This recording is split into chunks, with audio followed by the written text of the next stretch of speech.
12 જણાએ ફોર્મ ભર્યા, હંપીલું ગામ, આને મત આપે આને વાંધો પડે, આને મત આપે આને વાંધો પડે. એ કે કામ કરો, ચૂંટણી નથી કરવી, જેને સરપંચ થવું છે ને એને ઊંડા કૂવામાં ઉતારો. સૌથી પેલો કૂવાની બહાર નીકળી સરપંચ, ઊંડો કૂવો પાણી વગરનો. સરપંચ થવું હે પકડીને ભૂળ એક સરપંચ થવું હે પેટી માસ્તર ને હું ભૂળ નાખ્યો, બીજા તબલા વાળાને સરપંચ હે પકડી નાખ્યો ભૂળું. બારે નાખ્યા કૂવામાં. કૂવામાં મીટિંગ ભરાણી, મીટિંગ ખજૂરામાં ભરાય ને કૂવામાં ભરાય. બહાર કેમ નીકળ્યો એવો પ્લાન કરતા હતા. મેં એક જણો પૈસા વાળો હતો, એ કે હું તને 5000 રૂપિયા આપું તો આમ 4 પગે થાઈશ. હા, 5000 ધંધો કૂવામાં થતો હોય.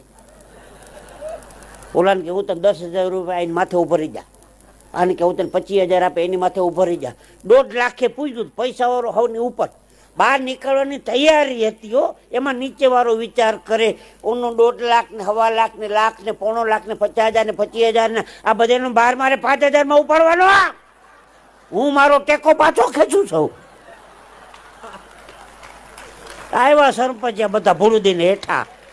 આ તો રાજકારણ છે, નક્કી નહીં કોણ કોના ટેકા પાછા ખેંચે ભાઈ.